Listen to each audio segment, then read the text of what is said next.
This episode of the Beauty Industry Podcast was brought to you by In-Skin Cosmetics.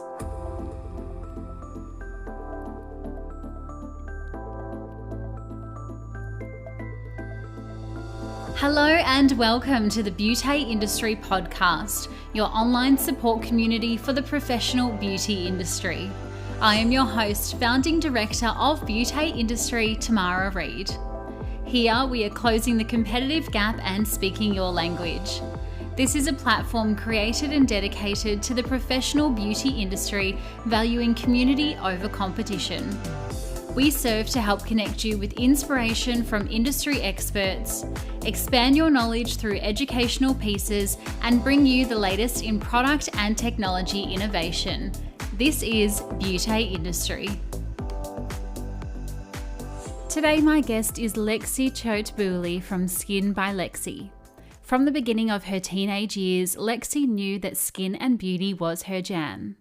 Moving swiftly through the ranks of aesthetician through to master trainer, Lexie harnessed her knack for client conversations and turned them into client conversions through retail and sales prescriptions. After years of working for others, a moment of clarity struck in what has been the most uncertain of times, where the global pandemic pushed Lexie to jump into business ownership for herself.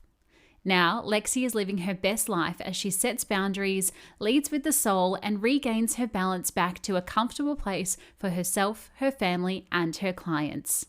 Here's Lexie and I for Beauty Industry.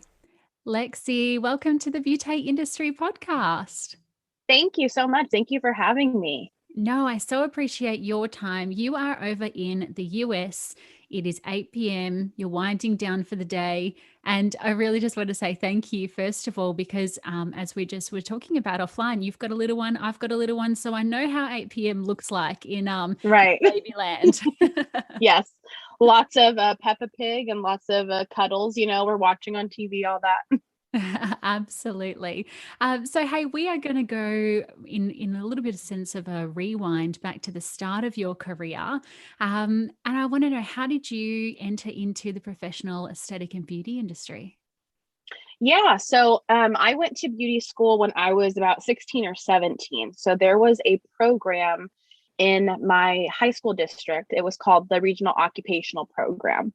And so I was able to enroll in beauty school and do that as an elective. And so I would do my half two classes, as I would call them, like English, math, science, social studies.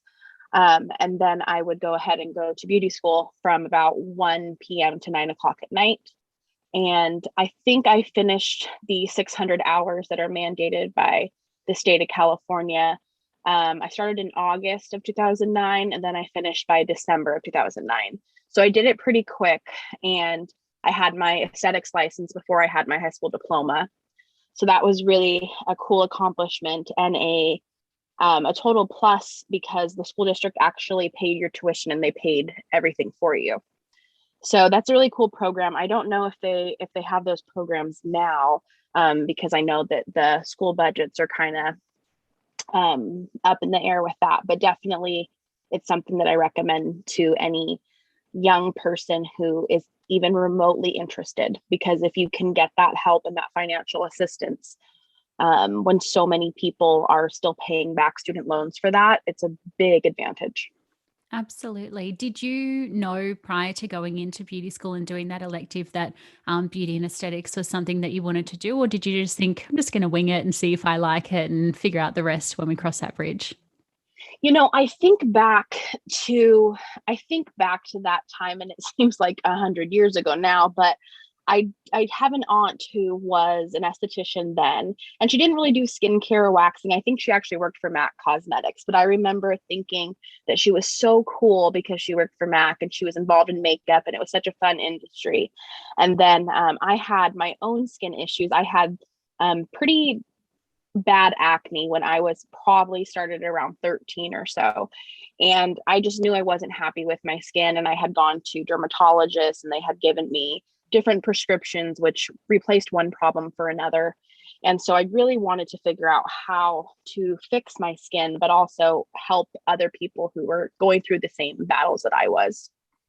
Yeah, super cool. So when you finished out of beauty school, you're still quite young, maybe like 17 going on 18 then. Yeah. What did you do? Did you go straight into industry or did you need, anything else to finish your high school certificates? I remember that about a week after my high school graduation, that then I started interviewing with the European Wax Center. Do you guys have European Wax Centers there, or We is that a US thing? don't. Might be Okay, US. so it is like a waxing chain where they just do waxing, they just use hard wax. And I started there, and I think within, I don't know, maybe 6 to 10 months or so, I became a trainer there. And then I became a regional trainer for them. And I did a lot of store launches and like store refreshes, we would call them, and I would retrain the staff, things like that. And probably by the time, I'm going to say 2 years into that, I worked there for 5 years. And 2 years in, I was the top sales in the nation Wow. for them. And so I kind of hit a place after that where it's like, well, what do we do now? We're at the top of what this is going to be.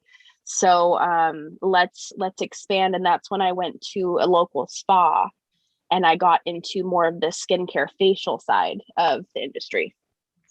Very cool. So you were top sales in the nation with waxing. I think over here in Australia, and it might be the same over in the US, but therapists and estheticians sometimes have like a barrier between retailing and sales with waxing, and they always say, "Oh, it's so much easier to talk to a client about skincare if we're doing a facial." So can I ask you, like, do you have any tips and tricks on talking to clients about products when you might be downstairs doing a Brazilian?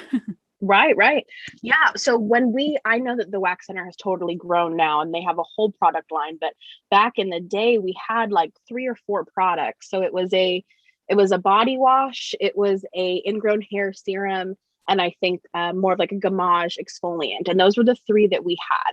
And so pretty much with waxing, you know that ingrowns are going to happen if your client isn't doing the proper home care, right? So it's very much a disservice if you don't educate your client on, hey, we got to make sure we're using an unscented body wash every single day. We got to exfoliate and put on some sort of an ingrown hair product. So each client should go home with at least a wash, that's safe for bikini area waxing, an ingrown hair product, and maybe like a loofah or spa cells is a good antimicrobial mitt. But every client should have that. Yeah, absolutely. And I think it's just about opening up the conversation. You don't know a client's going to say no or not today until you ask them. I think sometimes That's right. we're so in our heads and we're like, oh, she's definitely going to say no. But then when we ask, they say yes. And sometimes we get surprised by the client. Right. And I think the best thing I ever heard was, don't spend someone's money for them. Because I think that sometimes you're talking to somebody and it may seem to you like, oh, maybe this younger teen doesn't have the funds for this routine, but really you don't know that grandma gifted them a whole gift card to get their whole routine set up for them. So don't spend their money for them. Your job is to educate, and then the client it's up to them to choose what works for their budget and their routine. I love that. That is a great piece of advice there. So you moved over into spa, started doing facials. Is that where you kind of like your light bulb turned on and you were like, this is my jam. I love skin now? You know what? I feel like it was because when I was younger, I felt like it was so much of the waxing that I had fun with. It was the fast paced, move them in, move them out. And then as you get a couple years into the industry, you're like, man, my adrenaline isn't what it used to be, and you don't want to run on empty all the time. And so it was nice to have that switch of where I was going from back to back clients every 15 minutes to like, okay, I can actually be in the moment with the client, be present, be grounded, and really give them an experience rather than waxing, which is sometimes just a maintenance, like, get it done. No one wants to be tortured for hours getting hair pulled out, but skincare is so much different. So I definitely say that waxing is still my first love. But facials has just really taken over my interest now. Yeah, very cool. Was there a defining moment where you wanted to become your own business owner in your career? I never wanted to own my own business. I was so afraid of all of the taxes or the math or the ordering or the business license, all of the things, right? I think that we are so led to believe that it's so much harder than it is, And I was so afraid of all the things. And then I was on maternity leave when the pandemic happened. So my son was 3 months old when COVID happened. And I was naive to think that this would all end in a couple of weeks. I thought, cool, 14 more days of maternity leave, and that's fine. And let's hang out for a little while and, not go places. And then look what it turned into. So it was probably about August of 2020. I started to think like, well, do I want to go back to a spa setting right now and have this exposure that isn't necessary for me to do my career, right? I still have to go to work. I still have to see clients. So how can we do this and have less exposure to, when I come home to my son? That's my first priority. And so I told my husband, I said, listen, I think I'm going to have to start my own business. And he looked at me like, what? We have an infant. We're in a global crisis and no one knows what tomorrow's going to be. Sure. Yeah. Okay. And that's how it started. So my fear of COVID and, my want to put my family first and their health first definitely overtook my fear of taxes. I just got an accountant and that's fine. So, but no, I never imagined owning a business. And how do you feel now that you are a business owner? Do you feel in control? Do you feel like some days the wheel is just spinning off and we're trying to run away and catch it? Or I will say that I am so thankful. It's a weird thing to say you're thankful for the pandemic, because I say that sensitively in the sense of it's such a terrible thing of what's going on, and so many people and lives have been affected negatively. And I am thankful that it pushed me out of my comfort zone to say, okay, well, let's pivot. Since we don't want to go down this road anymore, let's figure out a new path to go down. And so I'm so thankful for that push. But yes, I know now that it is definitely the path I'm supposed to be on. But when we first opened and then we were shut down for a couple months, I'm looking like, okay, well, hopefully this was the right idea. Hopefully we can do waxing again and facials again. If they shut down Disneyland, I'm like, well, there's no hope for me. So, but yeah, so I definitely, in the beginning, it was nerve wracking. It was scary to, tell a spa that I was at for 5 years, hey, I'm going to go on my own right now in the middle of such uncertainty in 2020. And, but yes, it's so amazing. I feel so much in control of my schedule. There are the days where you're like, oh, dang, I forgot to order that. Okay, I got to do that, but when it's just you. But definitely staying organized and making lists has helped me a lot. Absolutely. Very courageous with a little one and a pandemic, but it sounds like it's one of the best decisions you've ever made. And 100%. your business does specialize in skin. When you were opening the business, was this quite a conscious choice that you wanted to decide on? Or were you kind of just like, I'll just open and we'll just see how we go and we'll do a bit of everything. And then you kind of found your way into skin a little bit later down the track? I definitely cut down my service offerings from when I was at the spa. So when I was at the spa, I was doing waxing, I was doing a little bit of lash extensions, which was not my love whatsoever. But when you're someone's an employee, you do what you need to do. I also did bridal makeup, which I did enjoy. And then the skincare. And I knew that I wanted to not do the bridal makeup or the lashes anymore. So I kind of honed down on just waxing and the skincare aspect of it.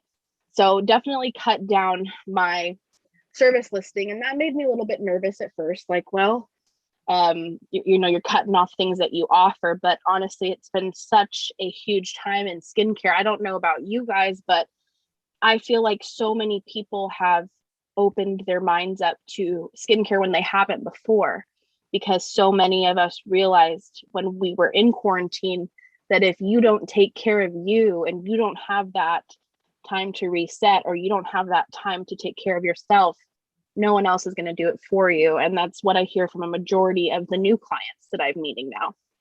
Yeah, absolutely. And it's a good time for the carers to care for themselves as well, because therapists and estheticians are always giving and they're always, offering their energy and their services. And though, lockdown and staying in your house is not advisable, obviously we want to be in the treatment room, but sometimes it is nice to just go, okay, what do I need? Is that, upskilling, or is that a day on the couch watching Netflix? Is it, a Hmm. 9-step skincare routine and give myself some self-love? So yeah, I think sometimes it is nice to just bring it back and fill our own cup up. Right, exactly. And I think that's so important because I think that the burnout in the industry that everybody talks about, it's like the taboo word, but I feel like the burnout can happen. And when you are giving yourself, like you said, your energy and your mental space to your clients, you really have to refill that cup, or you will feel that, all I'm doing is giving. You really have to recharge your batteries in that sense. After the break, loads more practical advice from Lexie. But first, a word from today's beauty partner. InSkin Cosmetics, winner of the ABIA Best Business Performance for 2020, don't have stockists or clients. They have partners. CEO Maria Enacoccioloni says, "We use the word partner because we partner with each other's dream in the quest for healthy skin and healthy business. Our philosophy is win-win, and we remain committed to supporting our partners through the challenges and when popping the champagne in celebration." To book a presentation, call InSkin HQ on 02 9712 8188 and mention the code BEAUTYINSKIN to receive a 3-tea ritual, which is a gorgeous trio of Australian-made naturopathy formulated teas using certified organic ingredients to create calm and presence in your everyday when you meet with your local InSkin BDM. Thank you so much to the team at InSkin for making this episode of the Beauty Industry Podcast possible. And now, back to Lexie. So you've been in the industry for almost a decade now, just over a decade actually. My goodness, time flies. You're telling me. What have you seen to be the biggest changes in business since you first started? I mean, you were touching base on there about some of the clients now are more savvy in terms of skin, and obviously estheticians are more savvy in terms of skin as well. Any kind of changes that you've noticed across the time? I feel like the biggest change is ingredients and knowing more. When I went to beauty school, it was all about just getting the result, and really ingredients and what they did, and even bigger than the beauty industry, even just like organic foods and pesticides really weren't a thing or a topic that was talked about. There wasn't an organic section, in the grocery stores, things like that. And so definitely knowing what we are putting in our products and what we're putting on our body has been a big shift of product lines in general. I think that you guys have a better um, grasp on what should be in products and what isn't, right? Like the US doesn't really have a large list of ingredients that are outlawed. Mm. But in your guys's skincare, it's definitely a lot safer. And we try to, I try to use lines that are also carried um, in the EU or Australia, things like that, where you guys are having such a better grasp on what's going into the products. But here in the US, kind of, we're like, well, if anything goes, you can use whatever. But there's been such a big shift on us becoming our own advocates of, hey, we don't want to use parabens anymore. Let's yank them out of products. And I think in even the last like 3 to 5 years, now you're seeing companies like, over the counter lines that are coming out with commercials and saying, hey, we're taking these things out of our products finally. And I feel like that's very overdue, but at least it's happening now. Absolutely. And I think sometimes product owners kind of feel like if it's not broken, let's not fix it, and until enough estheticians or enough clients and there's enough pushback, they're not going to change it because why should they? It's a good product. It works. It gets results. So, though it might not be the safest product, it's still selling like hotcakes off our shelf. But if we keep asking, hey, we don't want skin lighteners or whiteners, rather, I should say, or we don't want parabens, or, we don't want those nasties, only when we're kind of loud enough, then it falls on ears that are listening. Oh, absolutely. And I think that for such a long time, I mean, when being so young in the beauty industry, I don't even think that chemicals was a thought in my mind, right? It was how to fix your skin and look good, and that was it. So I think that, yeah, you're right. Once there is enough people who are standing up and saying, hey, well, we won't use that anymore. So until you think of a better way to make it, we're not going to carry your product. And finally, that's making some shifts, it seems like, here. Yeah, fantastic. I'm interested to know how you've navigated some of the challenges that you've faced in business. Obviously, you opened during a global pandemic, which is just a challenge in itself. Are there any kind of tips or, behavioral traits or upskill or anything that you've kind of got in your tool belt now so that when you have a new challenge, you're like, right, I can just whip that out. I've got the resilience and I'm going to push forward. Yeah, well, definitely when I first was making a business plan and just, writing down all the things you need, right? Because when you're an employee at a spa or a location, all the things are provided to you. And so I kind of would sit, after I put the baby to bed, right? I'd be sitting up and I'm on my iPad, like, okay, what are all the things that I need? And definitely there's a lot of good platforms out there. So Facebook and Instagram, I feel like there's a bigger beauty community than there ever has been.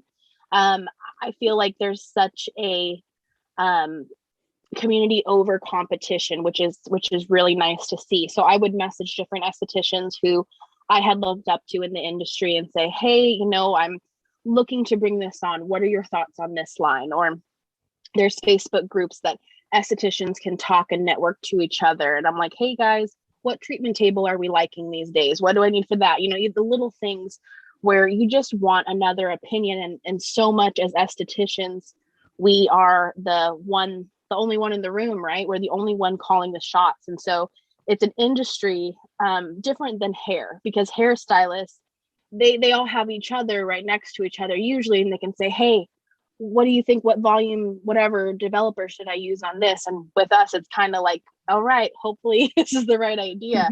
So it's nice to have that community, though they're not working with you and they're not in the room with you.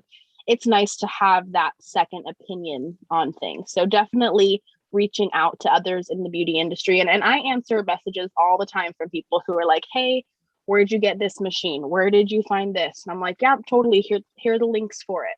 I definitely am a big believer in, there's so many client possibilities out there, right? If you do facials, everyone has a face. That's a huge client probability, right? Mm-hmm. So there's no need for me to try to take all the clients of the world. I can't possibly do that with my two hands. So helping other estheticians and helping them grow their business only is, good energy and good juju for when I need help from someone, that I'll get that same back. So that definitely was a big help to overcome some of the challenges going on. Yes. Oh my goodness. I'm obsessed with you. Community over competition is our Yeah. tagline. And like, I cannot Oh, is it? Yeah. Yes. Oh, maybe I read that and it got stuck in my head. That's a good one. Yeah, I think it's great. Like, we can't say it enough. And I've never thought about that. Everyone has a face. So, like, why are we trying to fight for that extra client? If they don't resonate with your business, they're going to find another one and be happy for that business. I love that so much. Yeah, absolutely. I think that for a long time it was like, well, people would feel like I'm the best and everybody should go to me and this and that. And over time I really learned that you have to be okay with knowing that, okay, maybe you won't vibe with every client, and that's all right. And they can go and they can find, like you said, another technician and be super happy, and be happy that that client and that technician are so happy together, and someone else will come through your door. There's plenty of possibilities. Absolutely. When it comes to building your business, do you follow, a strategy? I know you mentioned before a business plan, or do you kind of just go with the flow and let your soul kind of guide you? Well, I've only been, really in business now 7 months, so I can only speak to a short amount of time. A lot But has I happened in that definitely, 7 months, though. oh man, a lot has happened. Yeah, I've got a couple awards under my belt now, which is cool for a local magazine that we have, and some cool things happening. But mostly just going with the flow. Like I said, I have different apps and lists and things like that to keep me accountable to know, okay, hey, even though I'm home today, with the baby, I'm home. I work 4 days and I'm off 3. So I'm home with my son. And even on those days where I'm off, when he's taking a nap or he's playing, I still have to place orders and I still have to check in, and do inventory counts and things like that. So um, definitely there's somewhat of a business plan now, but really the plan's just to make sure you have enough product, make sure that the clients are happy, and drink some coffee along the way. That's mostly what it is now. Maybe I'll have a better answer in a year or so. I think, look, you've done very well opening a business in a pandemic. So I think, just hold on to your seat and make it through this year. And that's about as good as we can get at the moment. Right, absolutely. Therapists are often empaths, right? We feel a lot for our clients, and when they say things like, oh, it was really hard to pay for the rent this week, or my husband has lost his job, we kind of go, oh, and we really feel that in our stomach as well. I'm interested to know how you enforce hard things like cancellation scripts, for example, especially when you're running your own business and it's just you. If that client cancels, you're standing around for an hour and a half. How do you enforce things like that with heart? That's a tough one. That's a tough one. I remember when I was training, different technicians over the years, and I would have technicians say, well, they only booked a mini service, but I had some extra time, so I just did the longer service and didn't charge them because of whatever reasons, financial that they shared, things like that. And as a um, as a technician and as their educator, I would tell them, really think of it this way, right? This is how you're paying your bills. If if they really couldn't swing it this month and they really couldn't get a service, that client wouldn't come in. The fact that they're here and they have a little, slush fund wiggle room, for their beauty services, they they have had that money set aside. So though there are times where clients will try to say, you know, times are tough right now, or I can't afford this. I kind of just go, okay, well then let's, wait till next time to add that on, or let's wait till next time for you to pick up that product.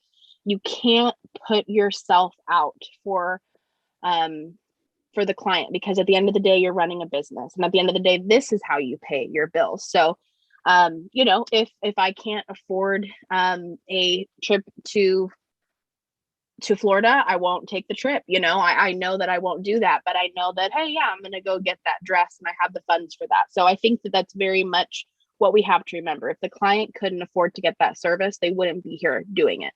So don't try to bend too much. But then on the flip side, as a person, you do feel bad. And, when clients call me and they say, hey, I have to cancel, there was a family emergency, most of the time I'm like, yeah, no problem. Like, family is where you need to be. And if something happened, don't worry, I'm not going to charge you. If it's a continuous problem and all of their family members all the time have emergencies, that's one thing. But yeah, the side of me that goes, hey, family's where you need to be if something happened, or if you're sick.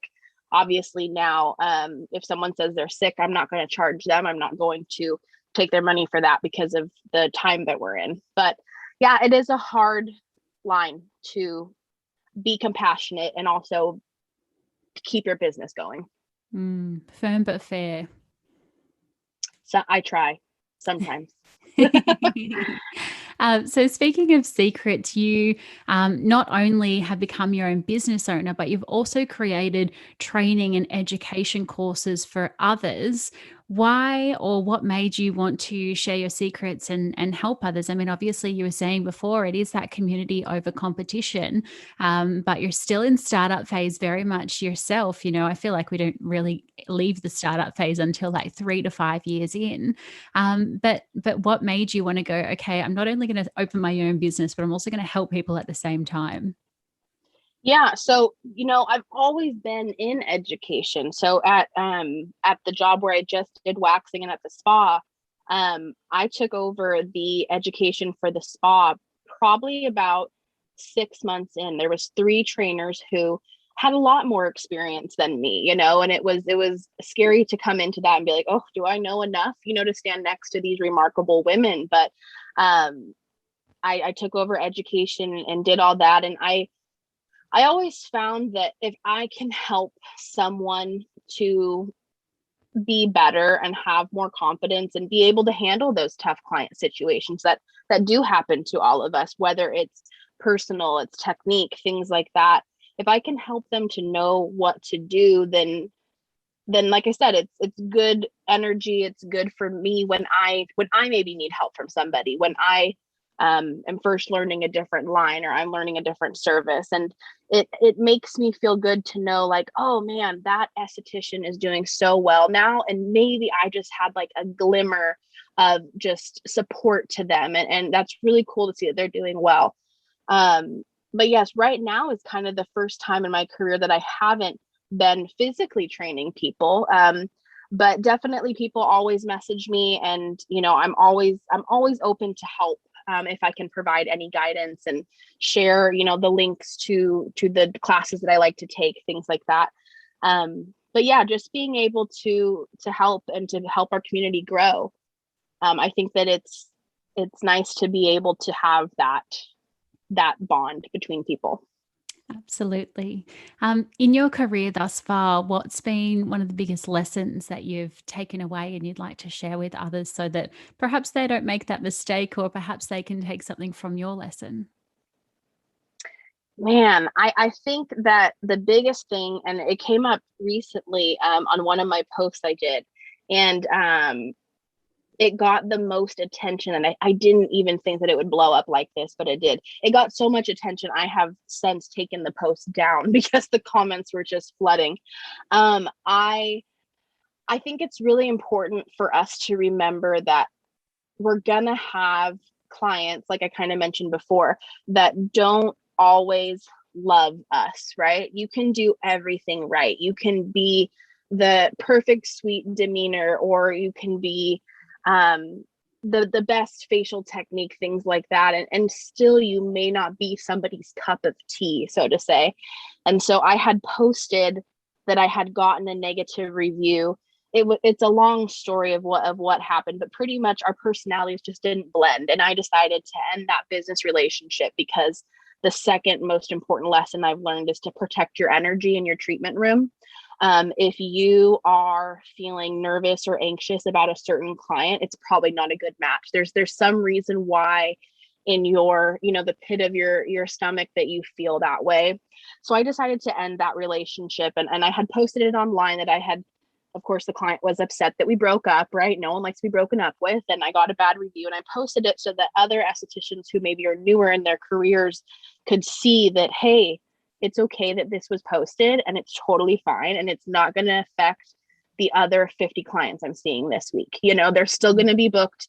They're going to be like, that's not my experience with Lexie. That's okay. And I think that as a younger, not just age wise, but younger in the industry, that review really would have hurt me. And it probably I would have thought about it forever, and let it kind of ruin my day more than I would now.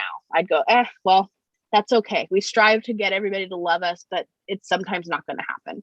So I think that those two lessons of being okay with maybe not being the fit for everybody, but also protecting your energy and protecting and following your intuition. I find that a lot of us as estheticians, that we're very intuitive.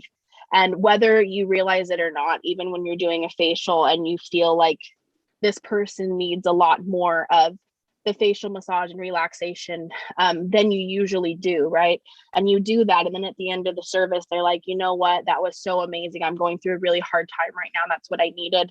I have goosebumps as I say that, because I think that we've all had those experiences where you're like, man, I felt that. I'm glad I followed that. So yeah, following your intuition and trusting yourself. Yes, absolutely. And it's okay that not everybody likes you. I mean, look at McDonald's and Hungry Jack's. Do you guys have Hungry Jack's in the US? No, but it sounds great. It's like McDonald's, really. It's Yeah. it's a very similar chain. And you look at those, and you might be a McDonald's client or you might be a Hungry Jack's client. McDonald's is not sitting there at night crying over all of the clients that are going to Hungry Jack's. It just is what it is. It's business. But sometimes us as therapists, because it's such a personal service and we know all of the clients, we really do take that to heart. But I love that, there's so many different personality types out there. You can be the most juiciest, perfect peach in the fruit bowl, and somebody still just won't like peaches at the end of the day. That's right. That's exactly right. And that's what is so important. I had all these comments of people being like, oh man, I had a bad review and I felt so ashamed of it. And now I feel like, hey, it's okay. It didn't hurt me, like it is what it is. Like you said, Ronald McDonald is not upset about people going to the Hungry Jacks. So I love that. That's so true. Well, Lexie, thank you so much for taking time out of your evening to come and chat with me. You are an absolute breath of fresh air, and I really love your perspective. And hopefully some of our audience, well, I don't hope, but I know that a lot of what you've said there will have landed on a positive note, and you'll definitely help start their week off. So thank you. Awesome. I appreciate it. Thank you so much for having me. What a beautiful human. So much advice in there for you all on both a personal and professional level of career and life. And I hope you absolutely adored today's conversation like I did. Thank you so much for tuning into the podcast, and to you who are leaving us the most incredible reviews in your podcast app. They make our entire team smile when we see them. If you're keen to find out more about Lexie, or if you want to shoot her a DM to tell her how much you loved the advice that she provided, you can do so by searching for and following her over on the gram at Skin by Lexie. I'm sure by now you know that you can find more beauty goodness over at beautyindustry.com for our magazine, Club Beauty, shop, and so much more. Until next time, stay connected.